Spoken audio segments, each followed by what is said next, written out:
জাতিসংঘের ৩০তম জলবায়ু সম্মেলন শেষের দিকে এগোতে থাকায় আলোচনার কেন্দ্রবিন্দুতে রয়েছে জীবাশ্ম জ্বালানি পর্যায়ক্রমে দ্রুত ও ন্যায্যভাবে বন্ধ করার দাবি।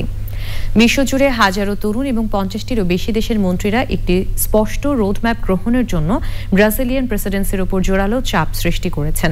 গুরুত্বপূর্ণ বিষয়গুলোতে ক্ষমতাধর দেশগুলো একমত না হওয়ায় অস্তিত্ব রক্ষায় ঐক্যবদ্ধ প্রয়াসের আহ্বান পরিবেশবাদীদের। মেহেদী হাসানকে সঙ্গে নিয়ে আলিম আল রাজির রিপোর্ট।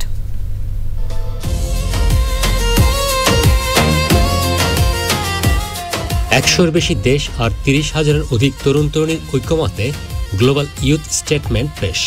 দাবি, ন্যায্যতার সাথে জীবাশ্ম জ্বালানি পর্যায়ক্রমে বন্ধ, যথাযথ জলবায়ু অর্থায়ন ও অভিযোজন নিশ্চিতে কার্যকর নৈতিক ও রাজনৈতিক উদ্যোগ।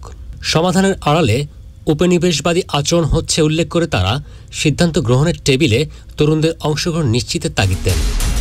জীবাশ্ম জ্বালানি বন্ধের রোডম্যাপে মার্শাল দ্বীপপুঞ্জ, সিয়েরা লিওন, কেনিয়া এবং ইউরোপের অধিকাংশ দেশ যখন সমর্থন দিয়েছে, তখন কার্যকর রোডম্যাপ ছাড়া 1.5 ডিগ্রির লক্ষ্যমাত্রা অর্জন সম্ভব নয় বলেছে জার্মানি। এমন পরিস্থিতিতে বাংলাদেশ প্যাভিলিয়নের সাইড ইভেন্টে দেশের জলবায়ু পরিকল্পনা এবং বৈশ্বিক কার্বন বাজারে অংশগ্রহণের প্রস্তুতি তুলে ধরা হয়। বাংলাদেশ জলবায়ু পরিবর্তন মোকাবেলায় কেবল প্রতিশ্রুতিবদ্ধ নয়, বরং প্যারিস চুক্তির এবং তৃতীয় জলবায়ু কর্মপরিকল্পনার অধীনে বাস্তবভিত্তিক পদক্ষেপ নিচ্ছে বলেও জানানো হয় আলোচনায়। আজারবাইজানের বাকুতে যে বছরে $300 বিলিয়ন যে অর্থায়ন এবং 2030 সালের মধ্যে 1.3 ট্রিলিয়ন অর্থায়নের রোডম্যাপ, এটা হচ্ছে এই সম্মেলনের বড় প্রশ্ন। এক সপ্তাহের আলোচনা শেষ হয়েছে, কিন্তু এটা নিয়ে একটা অচল অবস্থা তৈরি হয়েছে। সো আশা করি যে এই সপ্তাহের মধ্যে এটা একটা সুরাহা হবে। COP30 is supposed to be the implementation COP and the accelerating COP.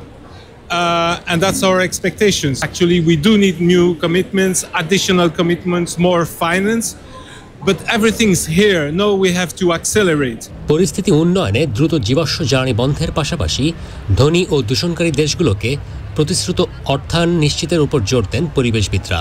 COP30-তে নানা বিষয়ের মধ্যে একটি ব্যাপার যেটা খুব বেশি আমাদের সমস্যার কারণ, ফসিল ফুয়েল। এই ফসিল ফুয়েল জীবাশ্ম জ্বালানি, প্যারিস ক্লাইমেট চেঞ্জ কনফারেন্সও কিন্তু এটা খুব জোরে সোরে উঠে এসেছিল, কিন্তু তারপর পরবর্তী কপগুলোতে এই ব্যাপারটি কিন্তু তেমনভাবে আমরা এগিয়ে নিতে পারিনি।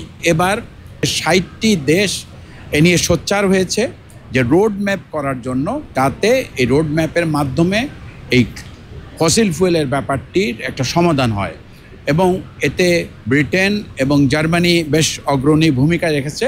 সব কিছু মিলিয়ে আসলে শেষের দিকে গেলে তখন হয়তো আমরা কিছু ভালো ফলাফল আশা করব এই ব্রাজিলের ক্লাইমেট চেঞ্জ কনফারেন্স থেকে। জলবায়ু সম্মেলনকে বিশ্লেষকরা ফলাফল প্রদানে সক্ষম হিসাবে আখ্যায়িত করলেও অর্থায়ন, স্বচ্ছতা, বাণিজ্য এবং তাপমাত্রা সীমাবদ্ধ রাখার ইস্যুতে এখনো রয়ে গেছে বড় মতানৈক্য। ব্রাজিলের বেলাম থেকে আলিম আল রাজি, চ্যানেল 5।